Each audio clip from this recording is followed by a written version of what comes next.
Vamos retomar o curso de formação com a norma regulamentadora número 4. Você já me conhece dos outros módulos, né? Eu sou o professor Marcelo Nóbrega. Meu currículo está disponibilizado na plataforma, ok? A NR4 fala sobre o quê? Fala sobre os serviços especializados em engenharia de segurança e medicina do trabalho. De uma forma geral, o que essa NR vai tratar? Do número de funcionários especializados, né? Técnicos de segurança, engenheiros de segurança e médicos de trabalho e demais profissionais para compor essa equipe especializada, ok? Então, a NR4, serviços especializados em engenharia de segurança e medicina do trabalho. Quais são as empresas que são obrigadas a seguir a NR4? Empresas públicas e privadas, órgãos públicos da administração direta e administração indireta, poderes legislativo e judiciário, empregados regidos pela CLT, Consolidação das Leis do Trabalho, ok? Então, todas as empresas ou órgãos que tenham funcionários regidos pela CLT devem obedecer a NR4. Bom, o dimensionamento do número de funcionários especializados na parte de engenharia de segurança e medicina do trabalho vão depender de alguns parâmetros. Em linhas gerais, antes de a gente começar a explicar detalhadamente, de forma qualitativa é importante entender o quê? É importante entender que quanto mais funcionários, colaboradores nós tivermos no ambiente de trabalho, maior será a equipe especializada em engenharia de segurança e medicina do trabalho. E quanto maior o grau de risco daquela empresa, maior também será o número de funcionários.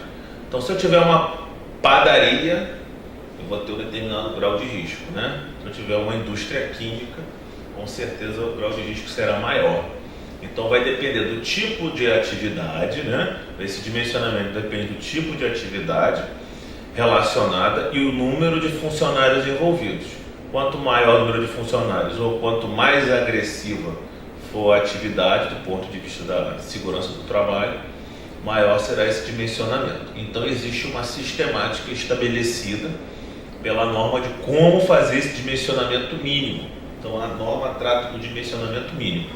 Vocês podem ter empresas que tenham até mais funcionários dedicados a isso, mas por questões econômicas as empresas normalmente tratam do dimensionamento mínimo, ok? Então, de uma forma qualitativa, depende do número de funcionários e do grau de risco da atividade, do tipo da atividade, ok? O trabalho, ele depende do número de funcionários do estabelecimento e da tipologia da atividade desenvolvida. Então, se tiver uma padaria, uma papelaria, vai ser diferente de uma indústria química ou de uma indústria metalúrgica. Uma indústria química é muito mais agressiva do ponto de vista de riscos do que uma papelaria, por exemplo. E vai depender também do número de funcionários, depende desses dois parâmetros, tá? Bom, existe uma sistemática própria para o dimensionamento mínimo do número de profissionais de segurança e medicina do trabalho. Esse dimensionamento é feito pela NR4, né? Quais seriam esses profissionais? Médico de trabalho, enfermeiros, técnicos de segurança, que a gente vai ver daqui a pouco. Ok? Então, existe a gradação de risco de acordo com o quadro 1. Existem vários quadros, né? A gente vai fazer alguns exemplos no final dessa aula. Então, nesse quadro 1 da NR4, eles estabelecem o que tem nesse quadro. A gente tem os códigos das atividades e o grau de risco. Então, nesse slide aí, vocês estão vendo que todas essas atividades têm grau de risco 3. O grau de risco varia de 1 a 4. 1, 2, 3 e 4. E depende do código de atividade. Então, cultivo de soja tem esse código aí, 01156. Onde que eu consigo esse código? Quando a empresa é formada, além de você passar pela junta comercial, ter a alvará da prefeitura local, você tem que obter o Cadastro Nacional de Pessoas Jurídicas, né, que é o CNPJ. Dentro do CNPJ, você tem o código do CNAE, Classificação Nacional de Atividades Econômicas, que está lá descrito no nosso material didático, disponível no ambiente de aprendizado. Então, para cada atividade, eu vou ter um número do CNAE. E esse número está associado ao grau de risco. Então, se eu sei qual é o CNPJ da empresa, eu entro nessa tabela do Ministério do Trabalho e tenho o grau de risco. Essa tabela é muito maior, essa tabela aqui é apenas ilustrativa. No material didático tem a tabela completa, variando do grau de risco 1 até o grau de risco 4. Okay? Então, como é feito esse dimensionamento mínimo, né? É sempre o dimensionamento mínimo. Algumas empresas, como eu já falei, têm até um dimensionamento um pouco maior. Então, o quadro 2 da NR4 trata desse dimensionamento. Ou seja, eu quero descobrir quantos profissionais da área de segurança e medicina do trabalho eu tenho que ter. Primeiro, quais são esses profissionais envolvidos? São técnicos de segurança do trabalho, sempre na carga horária integral de 8 horas por dia. Engenheiro de segurança do trabalho, que é um profissional formado em engenharia ou arquitetura com uma pós-graduação na área de engenharia de segurança do trabalho, com a carga horária integral ou parcial, sendo a carga horária integral de 6 horas e a carga horária parcial de 3 horas. Auxiliar de enfermagem do trabalho, carga horária de 8 horas diárias. Enfermeiro do trabalho e médico do trabalho, ambos com carga horárias parciais ou integrais. Então, a pergunta que fica é o seguinte: quantos técnicos de segurança, quantos enfermeiros, quantos médicos, eu preciso ter um médico do trabalho? Qual o dimensionamento que eu preciso? Ok? Observando que pode ser um tempo parcial ou tempo integral. Bom, então essa tabela como é que a gente usa? A gente descobre o grau de risco, no nosso caso anterior era grau de risco 3, né? A gente pode observar aqui o grau de risco 3, e eu preciso saber o número de funcionários. Então, para poucos funcionários, né, eu não preciso ter o SESMIT constituído, não preciso ter essa equipe de profissionais da área de segurança e medicina do trabalho. À medida que eu vou aumentando o número de funcionários, eu tenho que compor. E a verdade também, o contrário também é verdade. Se eu diminuir o número de funcionários, eu diminuo a minha equipe de segurança e medicina do trabalho. Então, esse quadro 1 é para ser consultado. Então, os dados de entrada são o grau de risco e o número de funcionários. Quais são as atribuições do SESMIT? Uma vez o SESMIT montado, ele tem algumas atribuições estabelecidas na NR. Primeira atribuição é aplicar os conhecimentos de engenharia de segurança e medicina do trabalho. Então, essa equipe, composta pelo técnico, pelo engenheiro, ou pelo médico, eles são responsáveis por aplicar esses conhecimentos até reduzir ou eliminar ao máximo os riscos ali envolvidos. Então, essa é a atribuição do SESMIT. Determinar, quando esgotados todos os meios conhecidos para a eliminação de risco, e quando não for possível eliminar esse risco, depois que eu esgotar todas as possibilidades, como nós vimos no módulo anterior de EPI, o EPI só deve ser utilizado quando a gente esgotou todas as medidas administrativas, medidas de proteção coletiva e alterações de projeto de engenharia. Então, quando tudo der errado, você lança a mão do equipamento de proteção individual. Isso está escrito. Então, o SESMIT tem por obrigação tentar esgotar todos os outros meios antes de utilizar o equipamento de proteção individual. Bom, colaborar nos novos projetos, né, na implantação de novas instalações, ou seja, vai ter um novo projeto de engenharia. O que eu preciso aqui do ponto de vista de segurança? Eu preciso aqui ter uma rota de fuga nesse local, eu preciso ter um outro equipamento de proteção coletiva, como é que vai ser a parte de combate a princípios de incêndio. Então, toda essa análise no projeto tem que ser feita pela engenharia. Tem uma parte de responsabilidade técnica quanto à aplicação das NRs. Atualmente nós temos 36 NRs, a 37ª está a vir de ser publicada. Então, todas as NRs são aplicadas a uma empresa? Não. Então tem empresas que não têm, por exemplo, trabalho em altura. Se a empresa não tem trabalho em altura, a NR35 não será aplicada. A NR33 fala sobre espaço confinado. Então, se naquela empresa não tem NR33, não será aplicada. E quando for o caso da aplicação, a parte técnica tem que ser orientada pelo SESMIT. Então, a minha empresa trabalha com eletricidade, eu tenho que ter o curso de NR10, de seguir o que está escrito lá. Manter um relacionamento com a CIPA. Então, é importante dizer que a equipe do SESMIT tem um papel colaborativo em relação à CIPA. Eles não são chefes da CIPA, não são competidores. O que acontece muito em empresa, na prática, é que existe uma briga, né, entre o pessoal do SESMIT e da CIPA, até porque o pessoal da CIPA, alguns são eleitos, e o do SESMIT todos são contratados, então tem uma série de divergência entre eles, mas a norma preconiza que deve ter um relacionamento entre esses dois. Bom, promover a realização de atividade de conscientização, educação e orientação dos trabalhadores para a prevenção de acidentes de trabalho. Então, a CIPA vai organizar a CIPAT, Semana Interna de Prevenção de Acidentes.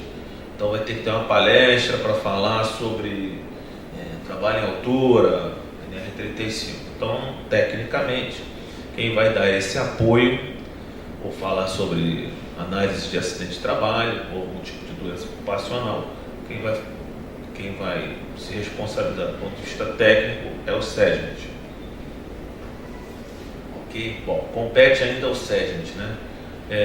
Conscientizar os trabalhadores sobre acidente de trabalho e doenças ocupacionais, no que se tange aí a prevenção. O SESMIT, o foco dele é trabalhar com a prevenção. Bom, uma outra parte do SESMIT são os registros.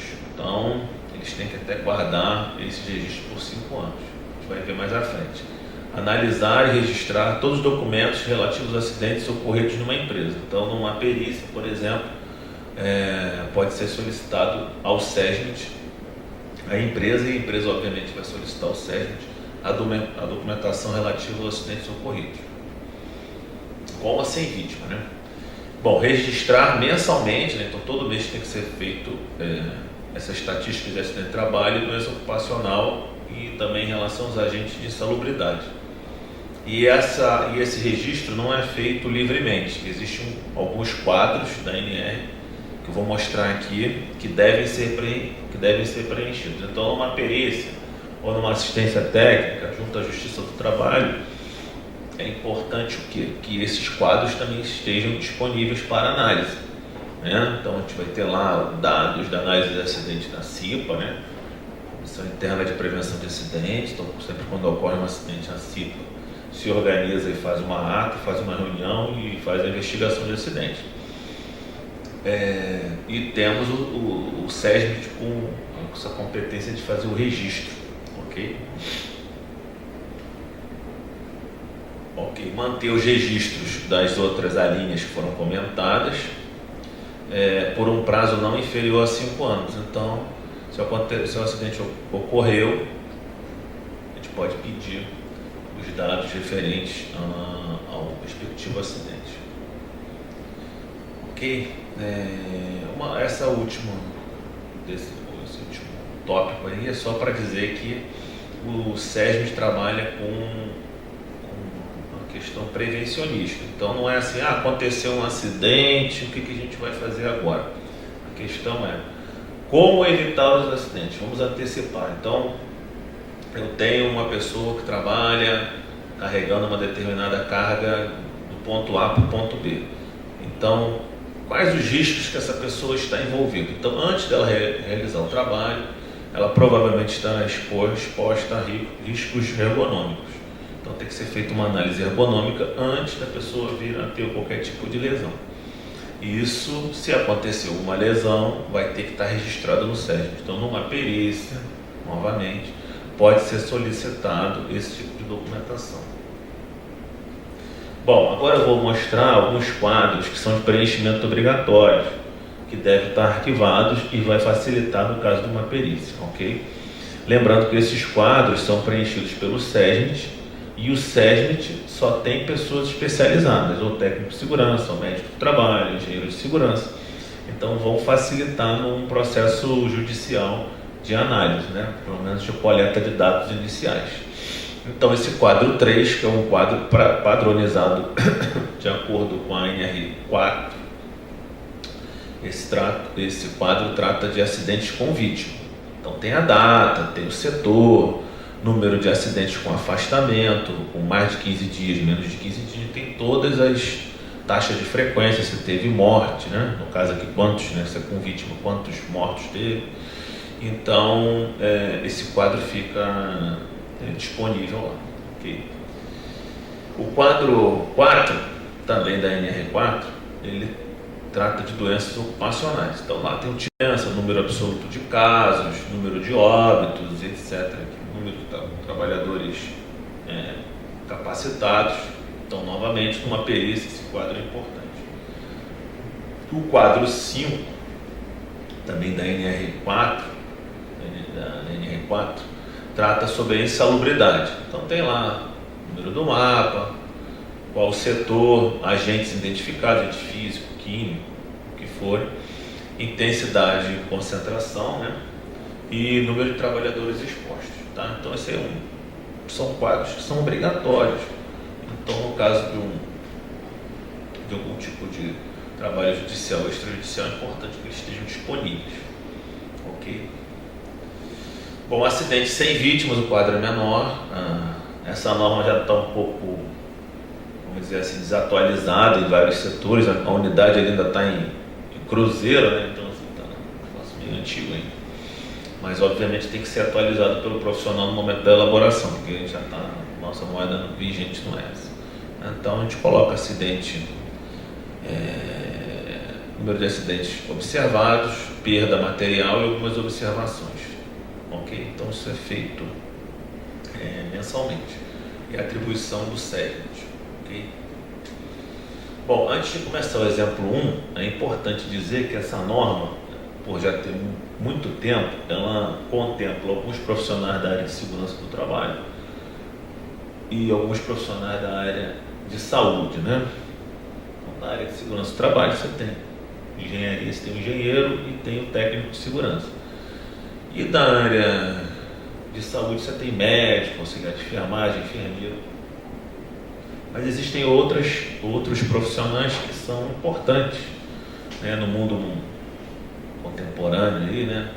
Fisioterapeuta do trabalho seria uma pessoa profissional importante nesse cenário, mas não é contemplado pela norma.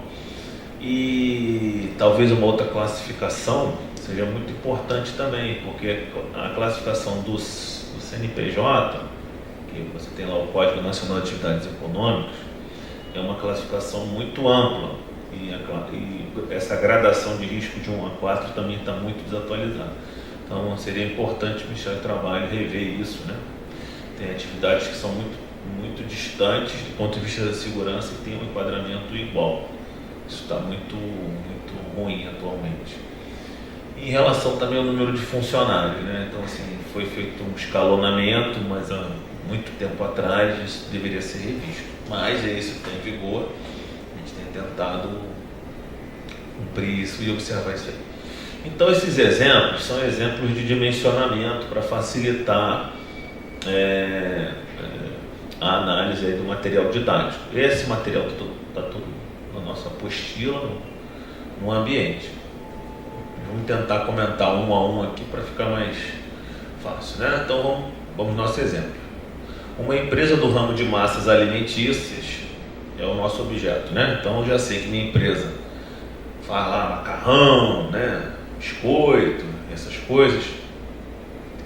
Analisando o quadro 1, que vai estar aqui abaixo, a gente vai ter fabricação de massas. Qual é o código da atividade dela? É o 1094-5. O grau de risco dela é o grau de risco 3. Isso não tem como ter outro grau de risco. Não pode ser 1, não pode ser 2, não pode ser 4. Por quê? Esse grau de risco está associado ao código e esse código vem do cartão do CNPJ. antigo CGC, né? Então tá lá, com essa informação você consegue verificar que o grau de risco desse tipo de atividade é o grau de risco 3. Essa é uma crítica já, né? Existem várias empresas com várias tecnologias para fabricação de massas alimentícias. Então a gente que visita várias empresas, eu já comentei na minha apresentação que tem no material didático, trabalho com vistoria aqui pela prefeitura em várias empresas, vários setores, já visitei empresas alimentícias. Então você tem empresas que são extremamente cuidadosas e tem outras que não. Então o enquadramento é feito da mesma maneira, ok? Bom, então esse é o quadro 1, né? Obviamente é modificado porque só retirei a parte da fabricação de massas alimentícias. Então recapitulando, tem o grau de risco 3 porque o código da minha atividade é esse, é um grau tabelado. Então a gente vai fazer o seguinte cenário aqui, a gente vai fazer, a empresa passou por vários momentos, né? E ela está passando, por exemplo, por uma perícia, por uma investigação de acidentes, e ela chegou a ter 53 funcionários, depois foi para 153, depois foi para 253 e 503, então ao longo do tempo. Então, como eu variei o número de funcionários, meu SESMIT vai ser variado também. Quanto maior o número de funcionários, maior será meu SESMIT. Quanto menor, menor será. Então aqui eu tenho um dimensionamento exemplo, meu grau de risco é o grau de risco 3, ok? A gente vai ver lá, ó, quantos funcionários? Primeiro para 53, para 53 está na faixa de 50 a 100 funcionários, tá certo? De 50 a 100 funcionários, eu não preciso de ninguém para o grau de risco 3. É importante observar que a tabela começa com 50, então qualquer empresa que tiver menos do que 50 funcionários não precisa de uma equipe de segurança do trabalho. Então, se eu tiver uma empresa de qualquer tipo que tenha 30 funcionários, eu não tenho que ter nenhum dimensionamento, que hoje isso poderia ser perfeitamente revisado. Nem que eu tivesse um técnico de segurança em meio expediente ou alguma coisa do gênero, mas ok. Então no nosso caso aqui para 53 eu não teria nenhum, para 153 eu estaria no intervalo de 101 a 250, já aparece um técnico de segurança. Para 253 eu estaria no intervalo de 251 a 500, teria somente 2 técnicos de segurança. E 503 funcionários, eu teria 3 técnicos de segurança do trabalho e um engenheiro de segurança do trabalho com esse asterisco. Isso quer dizer que eu tenho tempo parcial, que do engenheiro de segurança são 3 horas diárias. Tá? Então, a gente consegue observar nesse quadro que o número de funcionários ele interfere bastante. O que as empresas fazem? Isso não está no material, mas eu vou comentar que faz parte. Muitas empresas, vamos dizer que eu tenha 253 funcionários, tá certo? Eu teria que ter 2 técnicos de segurança. Se eu tiver 503 funcionários, eu teria que ter 3 técnicos de segurança e mais um engenheiro de segurança, que é um pouco mais caro. E assim sucessivamente. Se eu fosse aumentando aqui, até o último item da tabela, eu teria que ter 8 técnicos de segurança, 2 engenheiros de segurança, auxiliar de enfermagem, enfermeiro e médico. Então, para não ter essa equipe toda, eles fatiam a empresa. Então, eu tenho aqui, por exemplo, eu faço 10 pequenas empresas com 50 funcionários. Ou pior ainda, eu chego até 99 funcionários ou 100 funcionários que eu não preciso de ninguém. Então, por exemplo, 153, 151 a 250, eu teria um técnico de segurança. Eu posso ter uma empresa com 2 empresas com 75, 80 funcionários que eu não teria nenhum dimensionamento do SESMIT.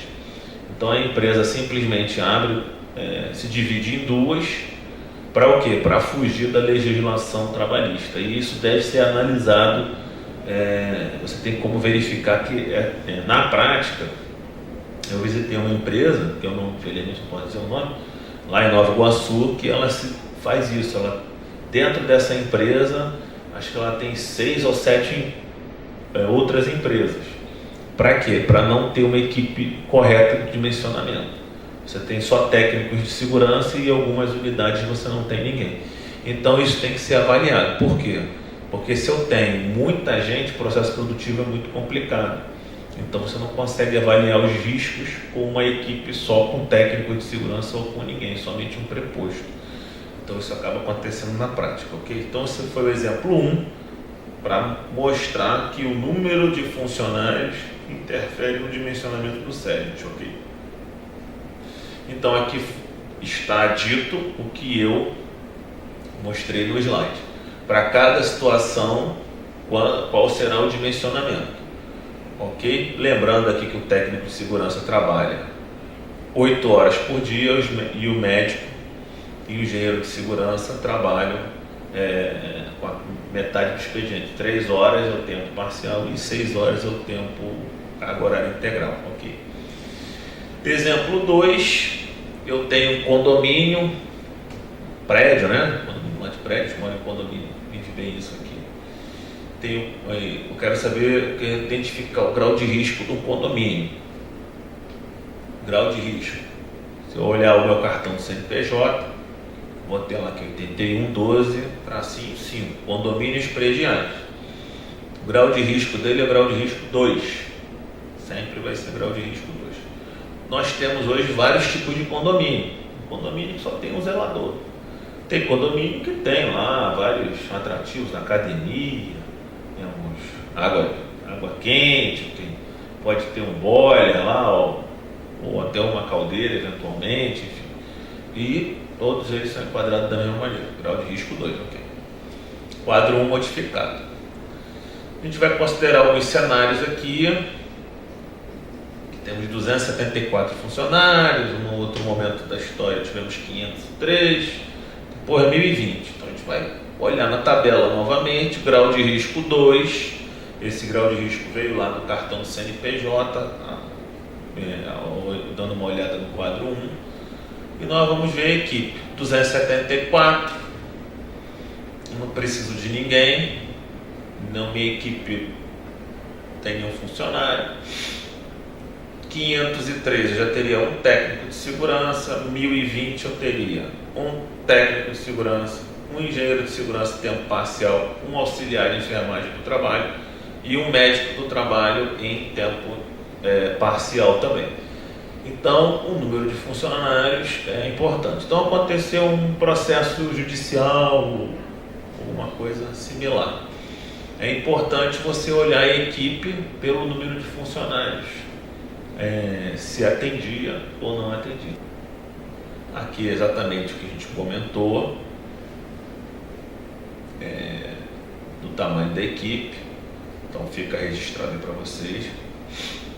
Alguns casos específicos na mesma empresa, assim, isso às vezes é meio confuso lá na norma, vamos tentar explicar. Então eu tenho uma empresa que tem 3 ou 4 estabelecimentos, 5, 10, 20. Então, como é que a gente procede? Tem lá o estabelecimento 1, estabelecimento 2, 3 e 4. Cada estabelecimento, eu tenho um número de funcionários e um grau de risco, né? Porque eu posso ter vários estabelecimentos. Então, o primeiro estabelecimento é grau de risco 3, o segundo é grau de risco 2, o outro é grau de risco 1, o outro é grau de risco 3. Como é que eu faço o dimensionamento? Pode ver que nenhum deles precisa do SEGMENT.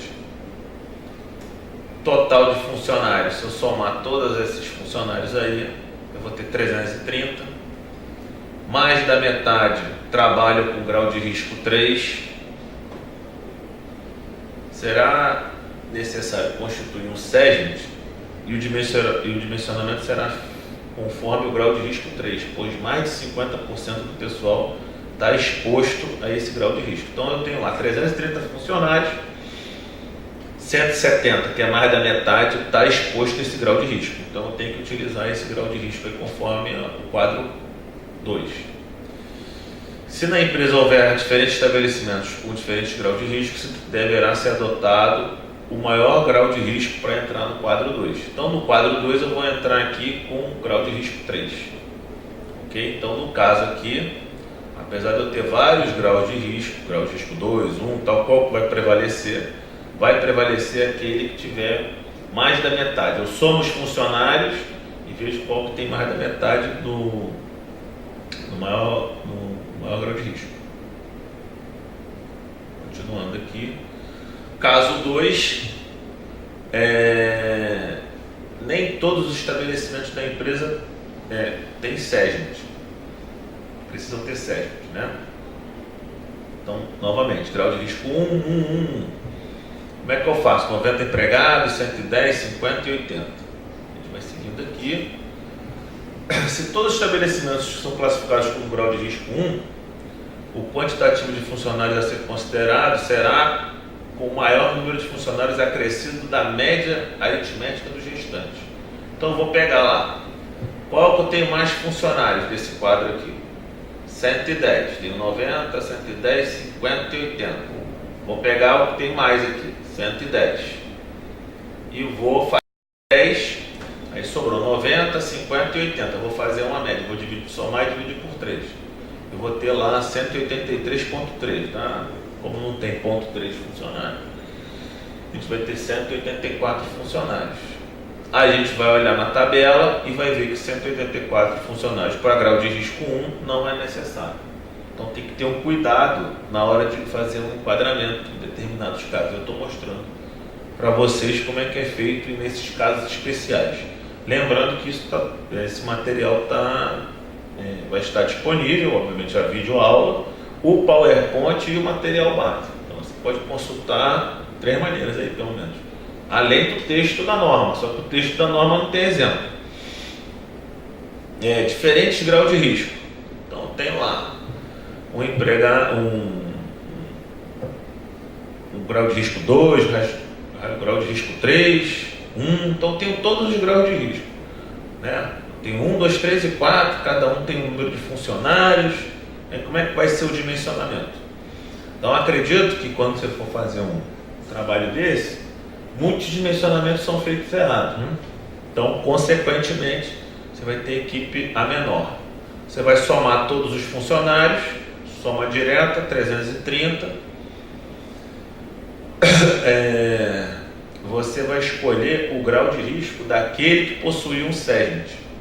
Então você pode observar que pelo grau de risco, qual é que precisava do SESMIT? Só o que estava com grau de risco 4 e 80 funcionários, o outro não precisa. Então eu vou somar todos os funcionários, 330, e vou escolher o que tem grau de risco, o que tem o SESMIT.